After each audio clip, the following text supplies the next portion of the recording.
Buenos días a todos. De nuevo por aquí. Buenos días en Colombia, buenas tardes por acá en España, en Francia.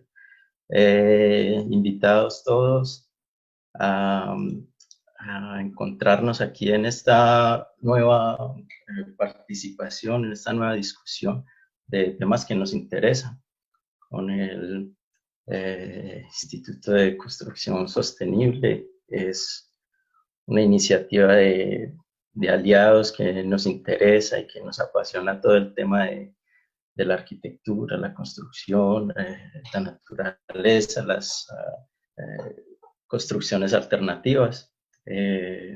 Como cada fin de semana vamos a continuar lanzando nuevas temáticas, nuevas reflexiones que nos interesan a todos y los invitamos a que vengan a participar.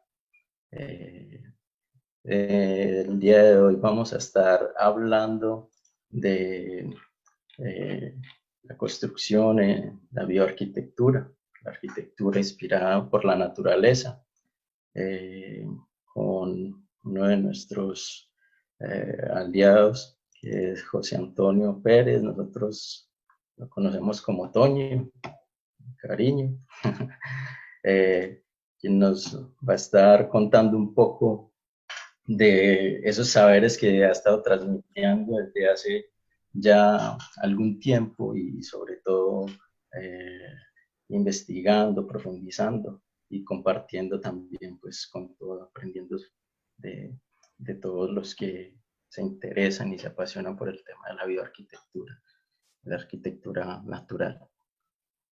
Buenos días, Toño, y bienvenido. Buen día, Johan, ¿qué más? ¿Cómo Bien, vamos? bien todo, bien, bien. Qué bueno. Acá esperando con ansias la discusión. Listo, Johan, gracias. Bueno, buenos días a todos. Por aquí nos vemos otra vez. La idea es seguir bien conectados y conversando bastante sobre estos temas. Bueno, como decía Johan, vamos a conversar hoy un rato sobre bioarquitectura, sobre arquitectura inspirada por la naturaleza, sobre arquitectura natural. Bueno, hay un montón de términos, pero pues creo que finalmente todo apunta a lo mismo, ¿cierto? Johan, no sé si arrancamos con Eh, la... por acá, pues antes de comenzar en forma, eh, las personas que vayan llegando, pues lo primero entonces, poner los micrófonos en mudo, desactivar la cámara y también durante toda la charla o la participación.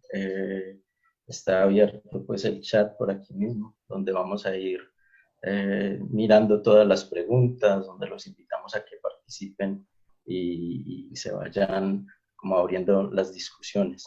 Eh, en la mitad de la presentación de José vamos a hacer una primera ronda de preguntas y así ir como alimentando toda la presentación.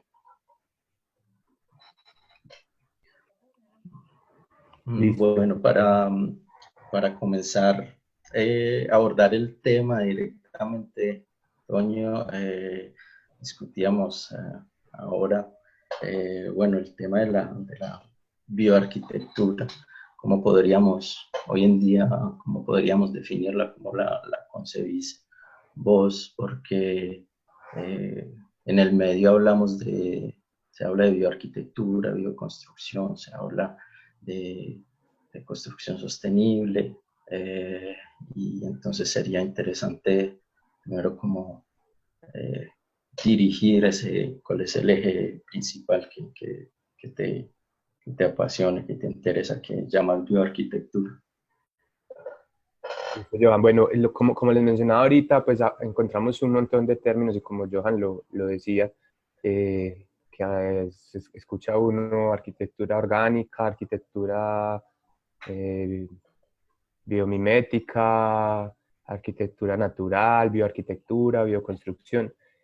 Y lo hablábamos ahora con Johan, pues que finalmente todo esto apunta finalmente a lo mismo. Entonces, pues, hablamos, por ejemplo, de biomimética en la arquitectura, pero si llevamos eso a los términos pues, etimológicos y unimos, por ejemplo, biomimética y arquitectura, pues entonces nos resulta bioarquitectura, ¿cierto? Y si hablamos de vida, de bio es vida y la vida es la naturaleza, entonces podemos estar hablando de arquitectura natural. Entonces, todos estos términos finalmente apuntan a lo mismo y es una arquitectura en la que aprendamos de lo que hace la naturaleza para resolver esas necesidades que van surgiendo. Eso es como lo concebimos y como lo vemos nosotros desde el Instituto de Construcción Sostenible, y así lo aplicamos y así lo transmitimos también. Y pues estamos hablando desde la concepción, ¿es cómo lo ves? ¿O incluye también la construcción? Porque también escuchamos el término de bioconstrucción. Entonces, ¿cómo lo verías ahí, bioconstrucción y bioarquitectura? Bueno, si vamos también a la definición, por decirlo de alguna manera, de arquitectura y construcción, pues arquitectura casi que no es como la parte previa, bueno, si lo hablamos desde los términos prácticos, la arquitectura es la parte previa a la ejecución, ¿cierto? Es como toda la planeación de la ejecución y la ejecución es la construcción.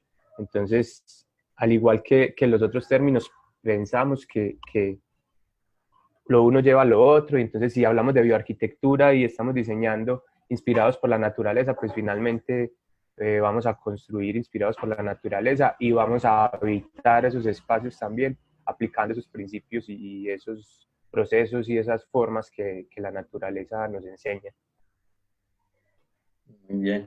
Entonces, vamos a ir introduciendo ahí como tu presentación, Toño, y poco a poco entonces vamos a ir profundizando en esos conceptos que nos acabas de mencionar. Los invito entonces a que vayan enviándonos sus preguntas poco a poco. Adelante, Toño.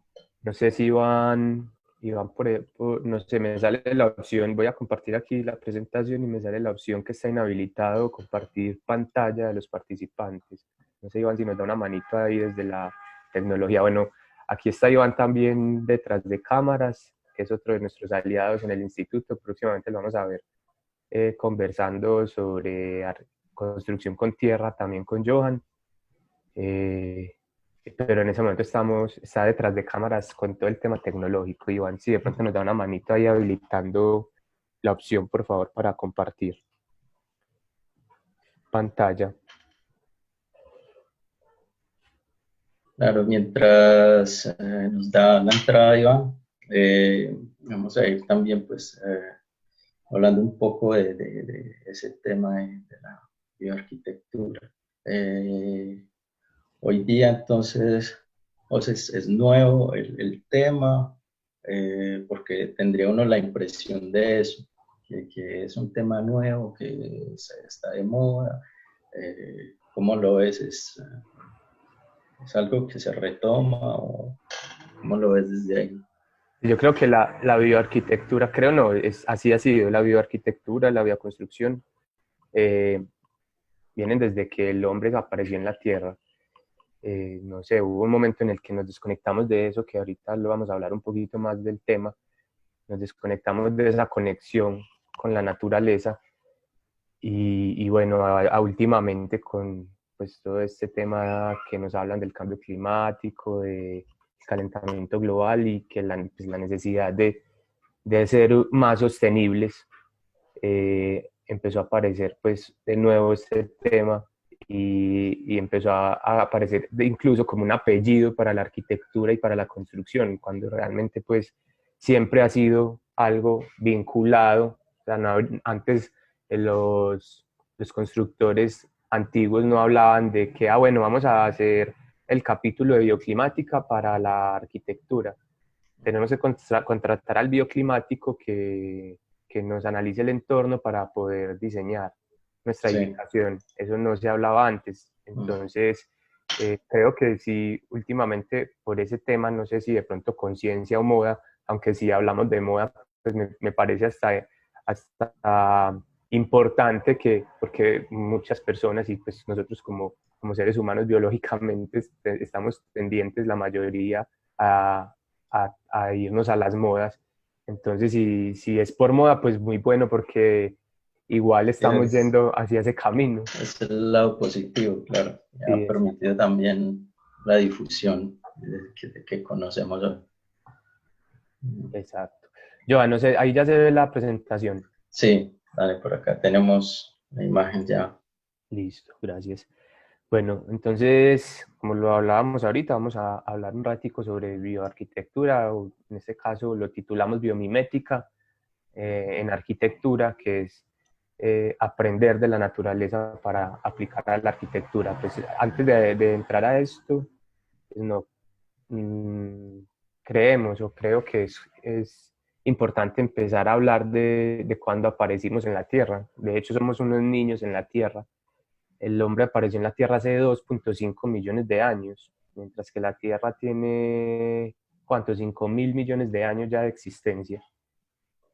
Y a través de, o a lo largo del tiempo, a lo largo de todo ese tiempo, el hábitat del hombre se fue transformando. Aquí vemos pues una imagen que lo resume desde las primeras construcciones hasta lo que tenemos hoy en día. Al inicio el hombre no transformaba su entorno físico, sino que se adaptaba a él. Entonces comía lo que había en el entorno, utilizaba los materiales que el entorno le daba. Entonces veíamos o hablamos de los neandertales o de los hombres de Cromañón, que los llamamos cavernícolas porque vivían en cavernas. Y algo muy, muy curioso, y es que yo pensaba que las cavernas, bueno, ellos encontraban una cueva y se metían ahí, pero realmente eran seleccionadas con criterios de bioclimática. O sea, en esa época no había maestría en bioclimática, pero ellos sabían de bioclimática. Y las aberturas de las cavernas tenían que seleccionarlas de manera que hubiera ventilación natural para mantener el fuego vivo, que era el centro de esas comunidades, pero también para no verse afectados por los vientos fríos. Entonces, no servía cualquier caverna, había que hacer un análisis bioclimático para saber cuál caverna les Mm. servía. Ahí responde entonces como esa idea del instinto, ¿cierto? De lo instintivo, si lo pensamos desde lo cotidiano, porque diremos, bueno, ¿cómo hacían a la época? Pero cuando lo pensamos desde nosotros mismos, bueno, sentimos calor, que es lo primero que hacemos, el árbol, el que da más sombra, y ahí nos sentamos. Y entonces es como un poco esa misma respuesta primitiva, digámoslo así. Ajá, ahí habla Johan de algo que, pues, nos parece, y de hecho desde la universidad hablábamos de eso con Johan, que nos gusta llamarlo más arquitectura de sentido común o arquitectura lógica, más que bioarquitectura, más que arquitectura natural, porque como lo mencionaba Johan, pues es casi que un sentido, es el sentido común el que nos Sí. dice eso, ¿cierto?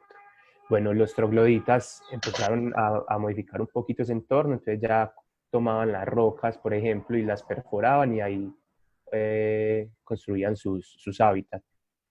Esta es la famosa primera vivienda que nos mostraba Violet Leduc, la vivienda original. Y aquí a la derecha vemos una vivienda en Escocia, eh, donde pues lo que observamos es que no hay construcción ni diseño estandarizado, responde al entorno, los materiales que se utilizan son los materiales que da el mismo entorno, la forma son formas naturales, formas que responden también a ese entorno. Si seguimos avanzando en el tiempo, entonces nos encontramos con los griegos que, a pesar de que empezó a utilizarse o empezó a aparecer la forma recta en las construcciones, no había una desconexión con la naturaleza. Entonces, tomamos aquí un ejemplo muy básico que son los capiteles en los órdenes, en los tres órdenes que conocemos griegos. Entonces, el dórico está inspirado en la forma del erizo de mar, el jónico en la forma del caracol, el corinto en las formas naturales, en las formas vegetales, perdón. Vamos más adelante y nos encontramos con Roma, con la Edad Media, aparecen los arcos, las cúpulas, las bóvedas. Seguimos con ese tema teniendo en cuenta o tomando o con esa conexión con la naturaleza, pero llega un momento de la historia que todos conocemos y es la revolución industrial, donde aparece todo el tema de producción en masa, y la necesidad de que los obreros estuvieran cerca de las fábricas que estaban en la ciudad. Entonces empezamos a coger la ciudad y a dividirla, porque necesitamos mucha vivienda para todos los obreros. Entonces empezamos a dividir la ciudad en cuadrículas y dentro de esas cuadrículas hacer vivienda estandarizada. Necesitábamos producción en masa, ¿cierto? Lo que predominó o lo que introdujo la revolución industrial. Y si quisiéramos hacer, por ejemplo, una maqueta de una ciudad moderna, una ciudad luego de la revolución industrial, podríamos coger tranquilamente un rectángulo, un cuadrado, dividirlo en retículas, que serían vías y manzanas, y dentro de esas manzanas empezar a ubicar cajitas. Esta imagen me gusta mucho porque son cajas de basura y pues aquí cualquiera de estas cajitas podría ser o un edificio de apartamentos, o un centro comercial, o un hospital. No habría realmente ninguna diferenciación de cualquier ciudad moderna del mundo.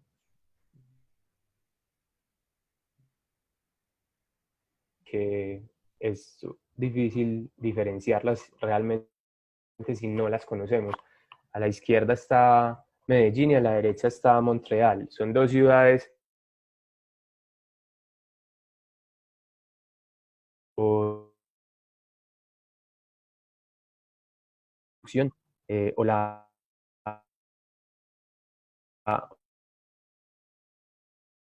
organización de la ciudad y el tipo de responden para nada al entorno que la rodea.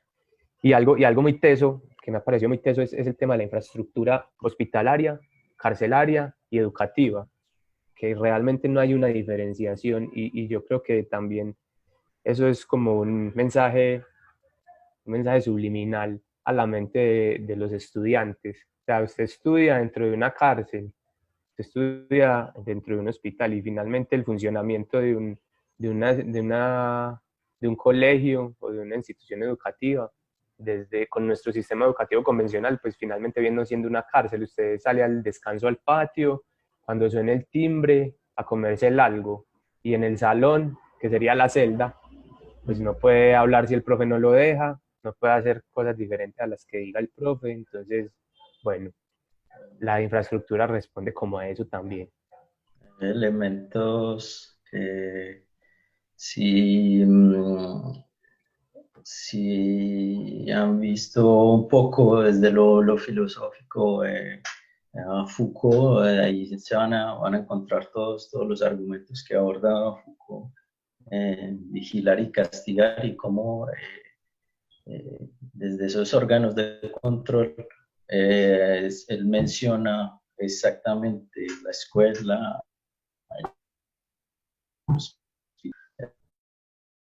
también la familia y pues los órganos de control del Estado. Y lo vemos en la misma, puede ser observado todos los individuos, entonces es esa idea del ojo que observa, el panóptico, que él aborda en toda su teoría.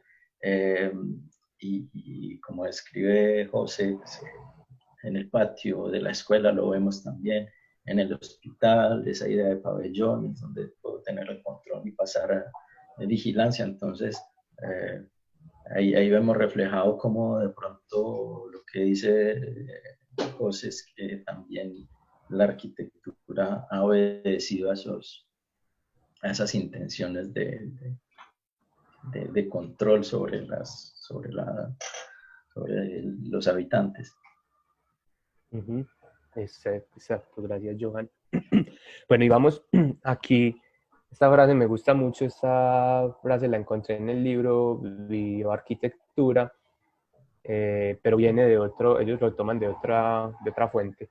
Y dice lo siguiente: las pirámides fueron diseñadas para durar toda la eternidad, las catedrales pensadas para durar siglos, pero un edificio especulativo de hoy en día pues tal vez sea demolido dentro de 20 años, y me atrevería a decir que incluso muchos en menos tiempo.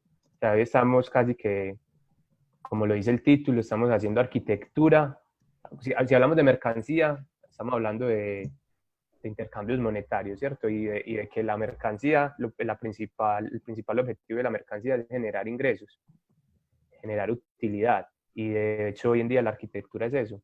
Y si vemos todo este montón de proyectos de vivienda, estoy hablando del entorno que conozco de Colombia, nos damos cuenta de eso. O sea, son viviendas o proyectos de vivienda que finalmente no tienen un diseño arquitectónico porque no está pensado para el entorno, no está pensado para el usuario, sino que el objetivo principal es generar ganancias para esos constructores. La ciudad moderna, entonces, resumiendo lo que acabamos de ver, está dividida en cuadrados, o sea, lo que predomina es la línea recta, la retícula, los cuadros, los rectángulos, la ortogonalidad. Entonces está dividida en rectángulos, a su vez dentro de esos rectángulos que son los lotes, son las manzanas divididas en lotes. A su vez en esos lotes hay otros cuadrados que son las construcciones, las edificaciones. De eso estaba el mobiliario, que finalmente también es un montón de cuadrados. Ni siquiera de nosotros, habitante de la ciudad moderna. Se dice que nació en el cuarto piso de un hospital. Cuando nació lo pusieron en una cajita de vidrio, la incubadora. Luego de allí lo llevaron a una caja más grande, su casa, y lo pusieron en una caja con barrotes de madera, la cuna. Se dice que cuando tuvo su primera experiencia, salta a la puerta y llegó a una caja más grande llena de cajitas. Era la cocina. Siguió avanzando y llegó a una cajita un poquito más pequeña con cuadrados en la pared, el baño, y allá vio algo que le llamó la atención, tal vez, seguramente, porque tenía una forma diferente a la que estaba acostumbrado a ver todos los días. Jugó un rato ahí con el agua del sanitario y después volvió a jugar con sus cubitos en la habitación. Este hombre creció y lo llevaron a la escuela. En la escuela lo organizaron en filas al lado de otros niños, organizados de manera reticular. A veces se estresaba y miraba hacia el lado derecho a través de un rectángulo de vidrio y se desestresaba mirando un rectángulo de concreto que había afuera. Creció, fue a la universidad, a una caja más grande a estudiar. Hizo una carrera profesional, consiguió un empleo en una gran caja corporativa y lo ubicaron en un cubículo de trabajo. Consiguió dinero, se compró una caja con ruedas para su propio transporte, se compró una caja más grande en una zona residencial, hasta que una tarde de lluvia ácida finalmente murió. Y la última vez que lo vimos fue dentro de una caja de madera. La reflexión que hace esta historia, yo creo que es el resumen de la vida de todos nosotros, los habitantes de la ciudad moderna, que desde que nacemos nos la pasamos de cajita en cajita en cajita. Si miramos un caracol, pues es raro, para nosotros sería raro que viva así, pero nosotros, ¿por qué nos acostumbramos entonces a vivir así? ¿Cierto? Nosotros somos naturaleza, nosotros necesitamos esa reconexión con la naturaleza y nosotros mismos la buscamos siempre. Un fin de semana nos vamos para la finca o queremos ir al parque. Inconscientemente que necesitamos, naturalmente, necesitamos esa conexión con la naturaleza. Y la naturaleza por sí misma es belleza.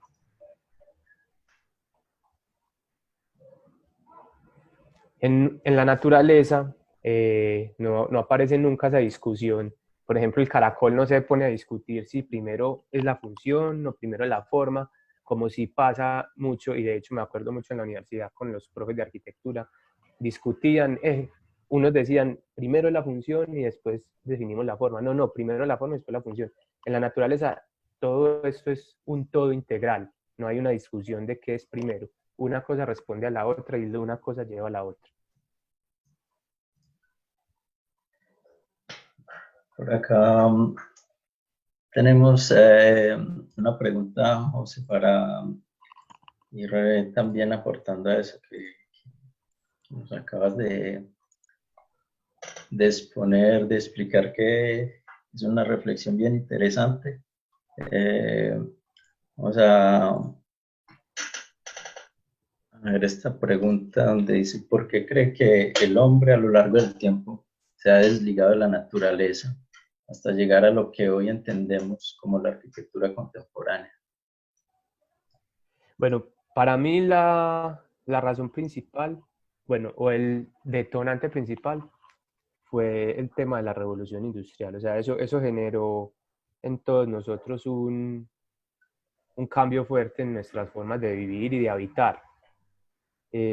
Pues se ha hablado mucho que las generaciones nuevas tienen un nivel de conciencia mayor y creo que ese nivel de conciencia mayor es el que ha llevado a que volvamos a retomar esos conocimientos ancestrales, esas formas de habitar, de construir, de vivir, de, de nuestros ancestros y hayamos querido empezar a volver a traer esos conocimientos actualmente. Creo que esa es, o para mí, esa es la razón principal de esa desconexión con la naturaleza. Sin embargo, como lo decía ahorita, esa conexión sigue, o sea, dentro de nuestra biología, dentro de nuestra naturaleza, necesitamos y ansiamos siempre esa conexión con la naturaleza, porque igual pues nosotros somos naturaleza, ¿no? Es imposible desconectarnos totalmente de ella. Si es posible, entonces, como lo describís, Oño, es que esa lección, por ejemplo, o más bien esa cajita que nos describías del hombre ahorita que vivió toda su vida dentro de una caja, es más una lección que hemos tomado nosotros. Sí, así es. Es una elección que igual hemos tomado, pero de todas maneras llevados por el mismo sistema, ¿cierto? O sea, el mismo sistema nos va llevando allá, pero igual, obviamente, somos nosotros los que tomamos finalmente esa decisión. Correcto, yo. Sí, en esa medida, entonces, lo que podemos ver en ese momento de la modernidad, con toda la industrialización, lo que cambiamos son nuestros hábitos y también interesante lo que ahorita mostrabas de la ciudad, cómo comienza a configurarse. Uno empezaría a ver que lo que empieza a tomar prioridad es la velocidad, ¿cierto? La línea recta, entonces es como lo más rápido para conectar entre un punto al otro. Y entonces cuando eh, comenzamos a ver eso, es que, claro, se prioriza el, bueno, vamos a acelerar, vamos a ir más rápido. Eh, cómo lo ves? Sí, y ese concepto que introduce pues la revolución industrial de masificar, pues, desde el tema de la mercancía, si producimos en masa también es más eficiente, más Claro, productivo. claro, empieza todo el discurso a través de más rápido, optimizar, acelerar, estandarizar, porque entonces si manualmente o artesanalmente, como hacíamos las cosas, como se hacían antes, entonces, bueno, te toma un día, ¿no? Ahora lo podemos hacer en 5 minutos, y como eso tenemos ya 50, 60 de ese mismo producto que estás proponiendo. Sí, y hay algo muy interesante que Johan creo que tiene más para hablar de eso que yo, y yo creo que lo vamos a hablar cuando hablemos de arquitectura, de construcción con tierra, y es que está bien, estamos retomando esos conocimientos ancestrales, pero igual la idea tampoco es desconocer que tenemos avances tecnológicos hoy en día que se pueden aprovechar también. Entonces, en este momento hay, y en Francia, creo, Johan, he visto que ha compartido muchas cosas sobre el tema. Por ejemplo, las tapias, ya se han construido equipos o maquinarias que nos permiten agilizar mucho más la construcción en tapia, ¿cierto? Entonces, esa articulación de los conocimientos ancestrales con las tecnologías modernas creo que es la clave hoy en día para empezar a tener hábitats más sostenibles, como lo habla Janine Benyus, que es la que introdujo el término de biomimética. Si eres Toño, para continuar con la presentación, entonces, háblanos un poquito de esa idea de la biomimética, entonces. Listo, entonces en esa conexión que buscamos con la naturaleza han habido muchos profesionales y muchas personas que han querido aportar y han tenido como esa inquietud por buscar por recuperar esa conexión con la naturaleza otra vez. Y vemos entonces que en la naturaleza la línea curva es la forma natural, la espiral es el movimiento universal. Tenemos muchos principios de constructores de la naturaleza que conocemos y que realmente aplicamos, y son principios que tenemos hace poquito, pero que la naturaleza ya había resuelto hace muchos años. Las aves, de hecho, son unos grandes constructores y tienen en cuenta la bioclimática, tienen en cuenta principios que nosotros hemos aplicado, como el del concreto reforzado, la ventilación natural, que las termitas son las maestras de la bioclimática para mí. Las termitas australianas tienen unas edificaciones muy tesas, donde aprovechan la ventilación natural para sus edificaciones. Los castores son los constructores por excelencia en la naturaleza, construyendo diques y viviendas en el agua. Y entonces, bueno, aparecen estos, aquí vamos a hablar de dos principalmente. Buckminster Fuller, que es quien perfeccionó los domos geodésicos, y él dedicó su vida profesional a dar respuesta a esta pregunta: si la humanidad tiene la posibilidad de sobrevivir en la Tierra, y si es así, ¿cómo podría hacerlo? Y pues después vamos a hablar de eso. Hace 8 días hablamos sobre los domos, y tiene otro montón de aportes Fuller que son bien valiosos para el tema de la bioarquitectura. Y Janine Benyus, una bióloga estadounidense, introdujo el término de biomimética, que si lo llevamos a la definición literal sería imitar la vida.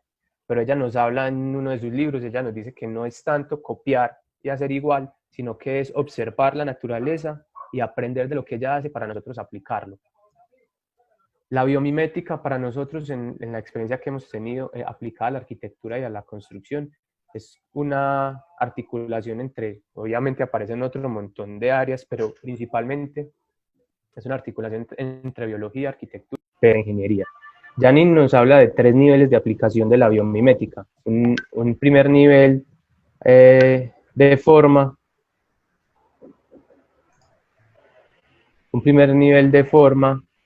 un segundo nivel en procesos y un tercer nivel de sistemas.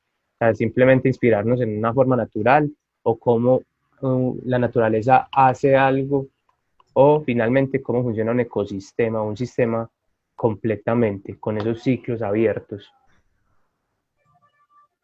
Los principios estructurales que utilizamos en la construcción son principios que son tomados de la naturaleza, y con base en esos principios aparecen otros más complejos, que son las estructuras ligeras, la red de cables inspirada por las telas de araña, las burbujas, los cascarones, las estructuras geodésicas. Aquí vemos algunos ejemplos de aplicaciones a la construcción inspirados por la naturaleza, que realmente muchas veces no lo sabemos. Aquí vemos, por ejemplo, las pinturas impermeabilizantes y autolimpiantes, que están inspiradas por la hoja de loto.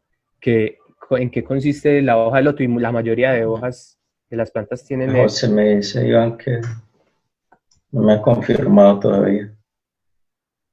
Todavía no.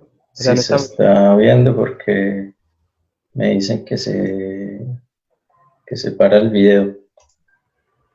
Qué raro.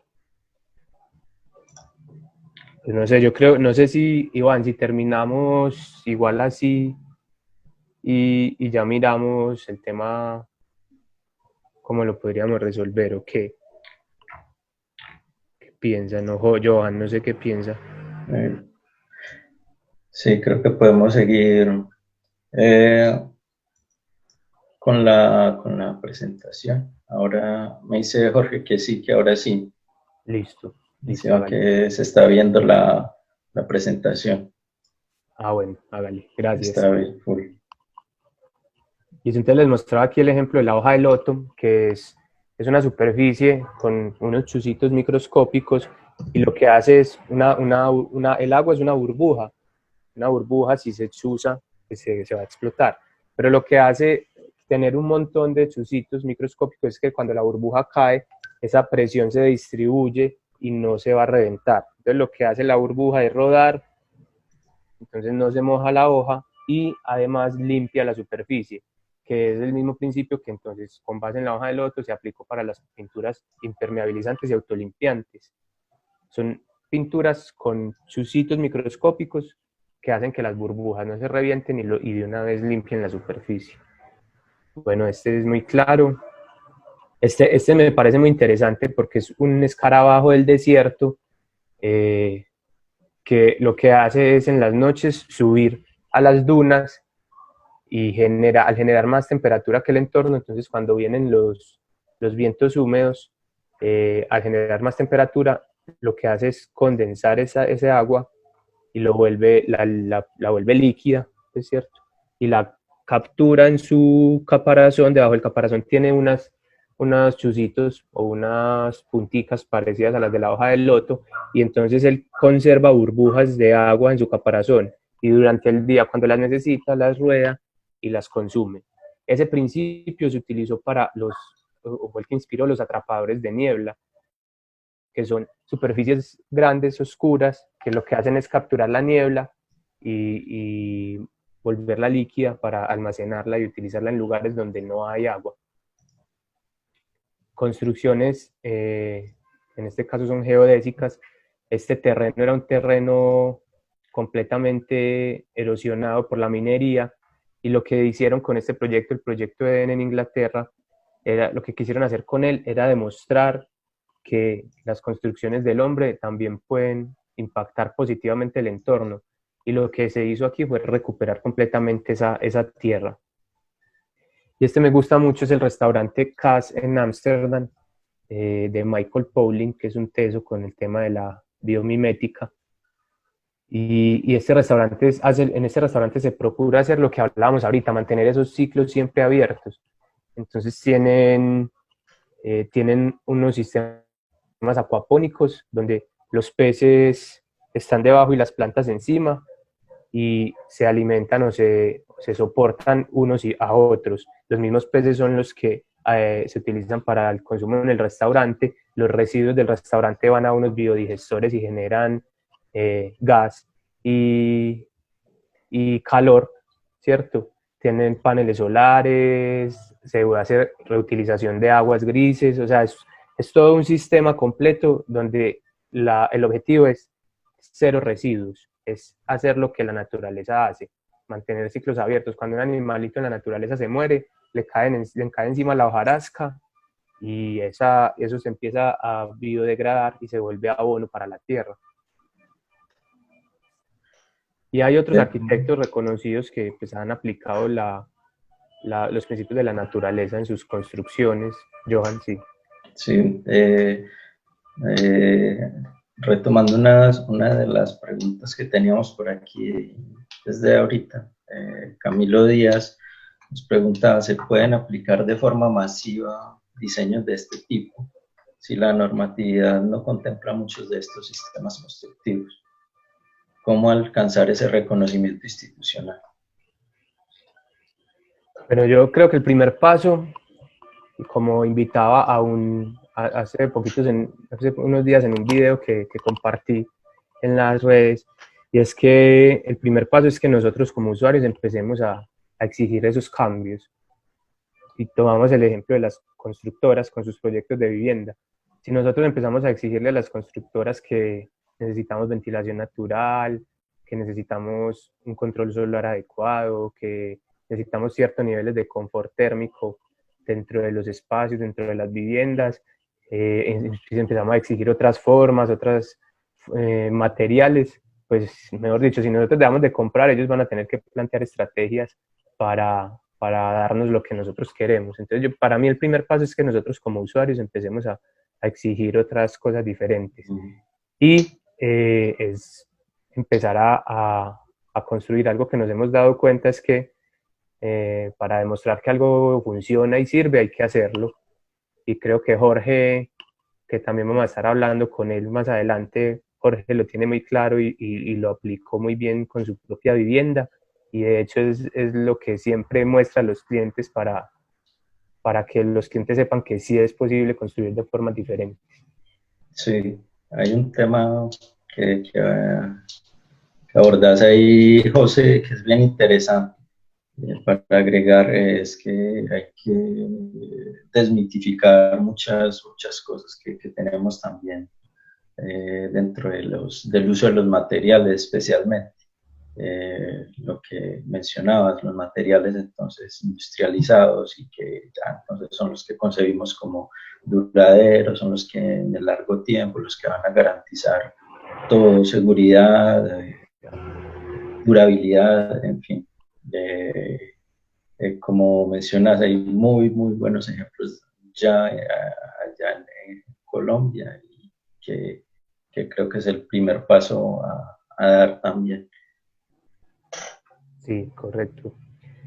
Sí, yo creo que eso, si nosotros como usuarios empezamos a hacer, como por decirlo de alguna manera, esas exigencias, estas formas se tienen de construir y de diseñar, se van a tener que empezar a transformar. Y si eso se transforma, pues el tema normativo obligatoriamente tiene que transformarse y adaptarse a eso. O sea, va a tener que responder a eso, ¿cierto?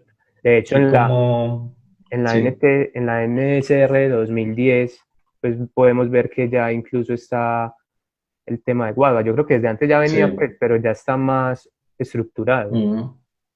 Exacto.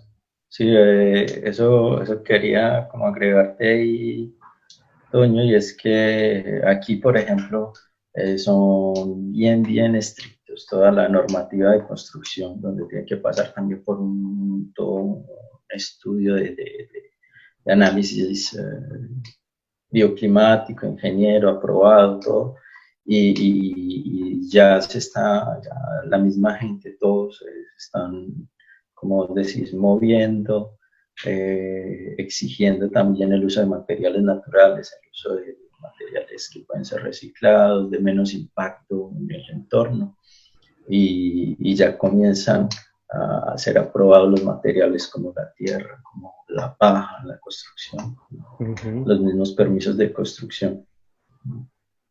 Sí.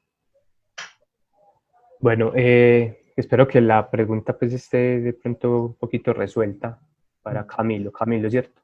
Sí, Camilo Díaz. Bueno, seguimos aquí viendo ejemplos. Esto es pues algo un poquito de lo que nosotros hemos hecho aplicando la biomimética.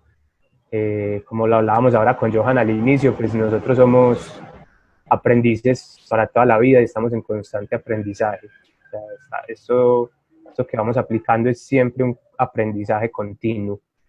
Y más que la naturaleza, como lo hablábamos también ahorita, es ese libro abierto del que podemos aprender un montón de cosas.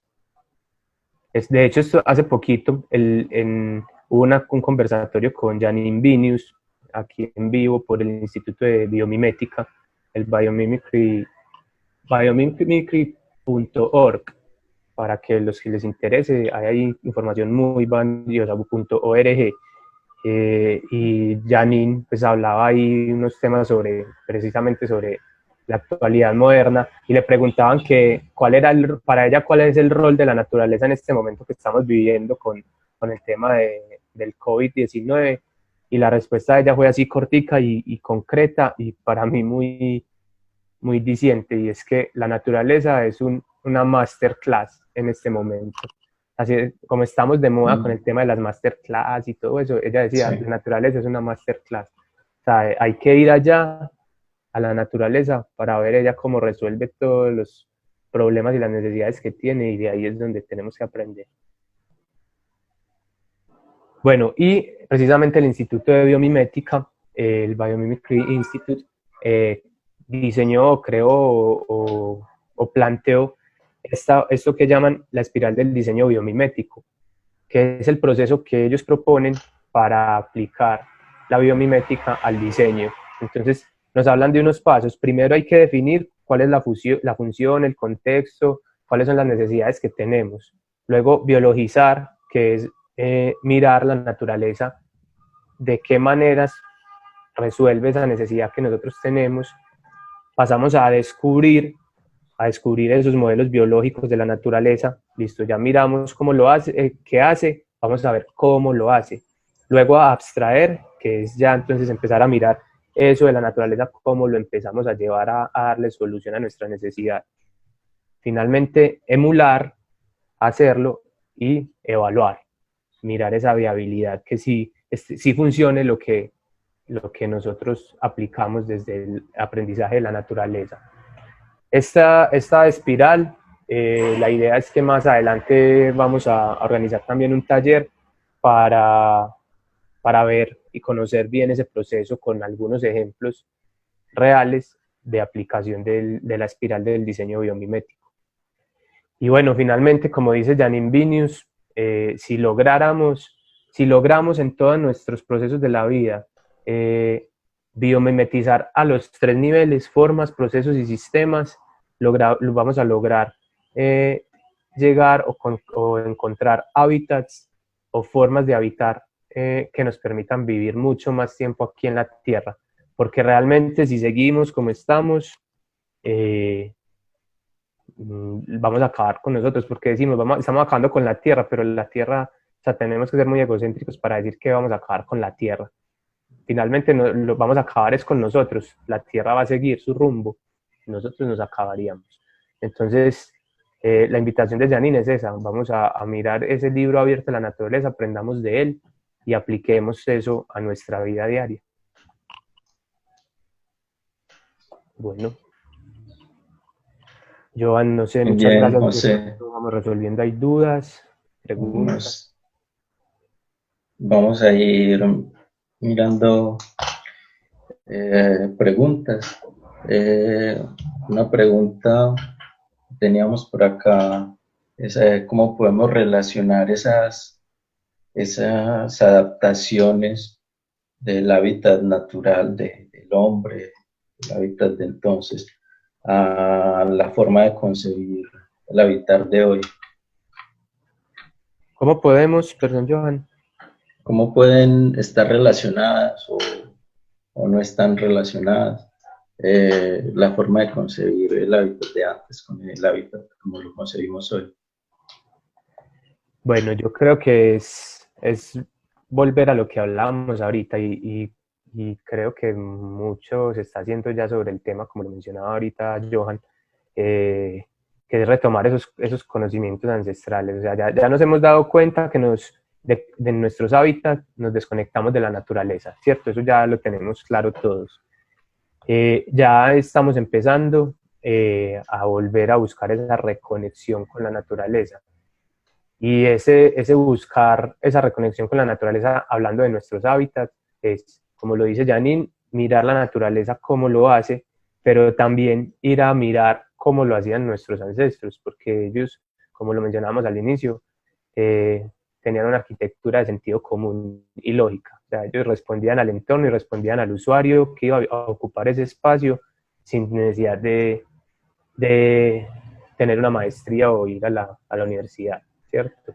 Entonces, para mí esa relación es recuperar todos esos conocimientos ancestrales, articularlos con las tecnologías modernas y seguir observando siempre la naturaleza, seguir estudiando la naturaleza. Referencia a ese tema que abordas, José, tiene que ver con la enseñanza, cómo aprendemos también. Entonces,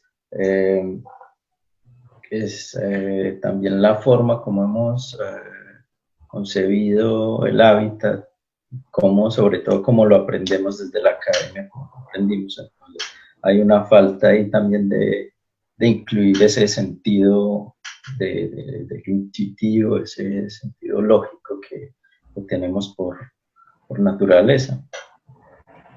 Sí, es muy loco porque yo me acuerdo que en la universidad solamente creo que hubo 2 semestres donde nos hablaron de la importancia de tener en cuenta por dónde sale y de por dónde se oculta el sol.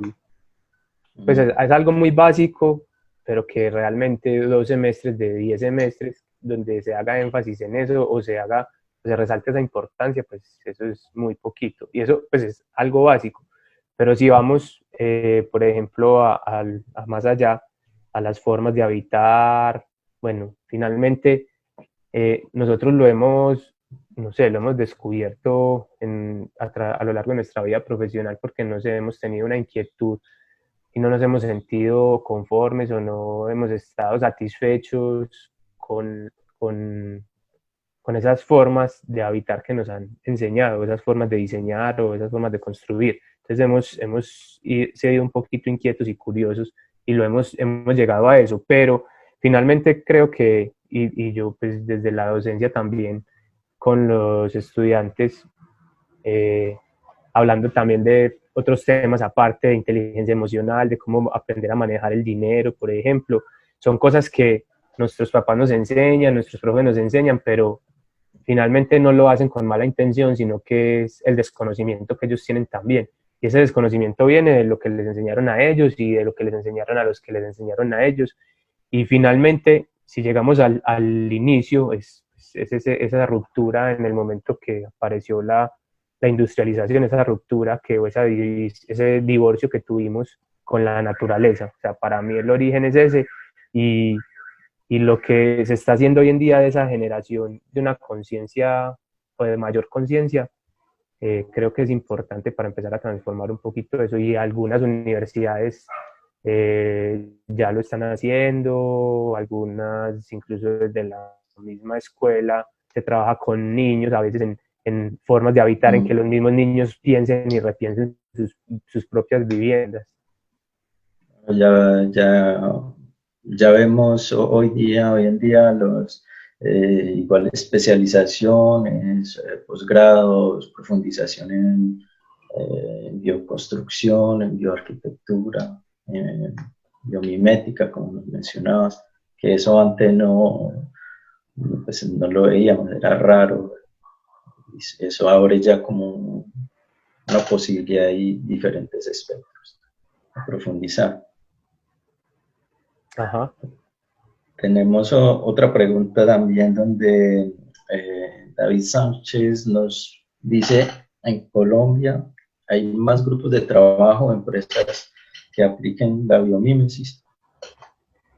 Bueno, creo que así, pues si lo hablamos como literal biomimética aplicada a la arquitectura, no hemos conocido algunos colegas que lo han estudiado, lo han investigado, pero literal biomimética aplicada a la arquitectura hasta ahora todavía no conocemos.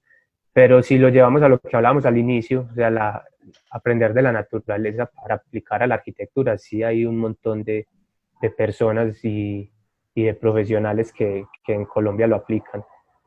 Si hablamos, por ejemplo, desde la permacultura, hay muchos permacultores aquí en el país que en sus propias construcciones han aplicado principios de la naturaleza. Puede que no lo hablemos así explícitamente, es biomimética aplicada a la arquitectura, pero finalmente han aprendido o han tomado conceptos de la naturaleza para aplicarlos, que finalmente es eso. Ahí sí, por ejemplo, el trabajo, yo puedo recordar para agregar en Boyacá, hay muchísima gente que está profundizando bastante en toda la parte de bioconstrucción, especialmente yo hablaría de Lucas Vargas, la carreta Bioconstruye, es un trabajo genial desde hace tiempo que viene haciéndolo, y todo con la bioconstrucción, todo con tierra, el barro, los materiales naturales.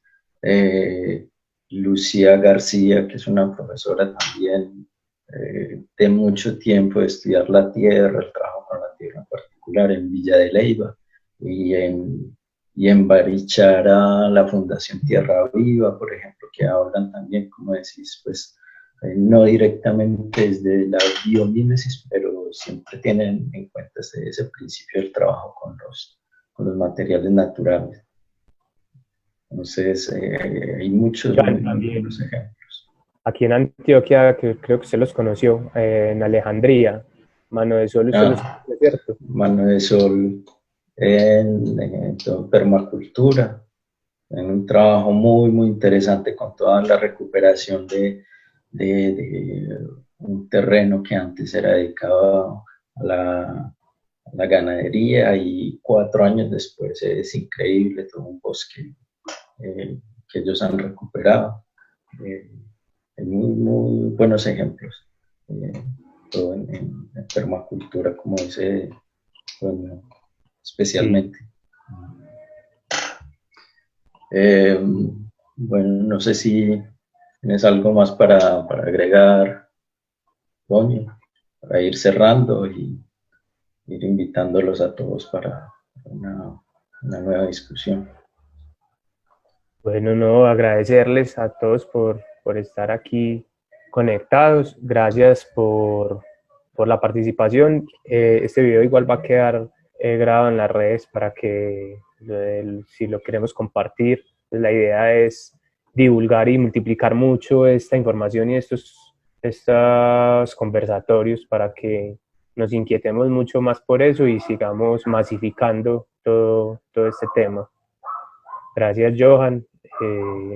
Bueno, yo creo que gracias a todos y esperamos que nos sigan compartiendo inquietudes también por el Facebook, por el sitio del Instituto de Construcción Sostenible. La idea es ir intercambiando todas las reflexiones que van apareciendo a partir de las prácticas de bioarquitectura, arquitectura sostenible, de permacultura, en la bioconstrucción.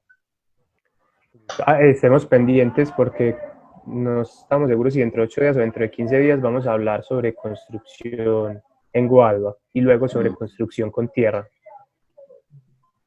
Aunque sí, seguiremos por acá compartiendo más y más de todo esto que nos apasiona. Un saludo a todos y un buen día. Hasta la próxima. Muchas gracias.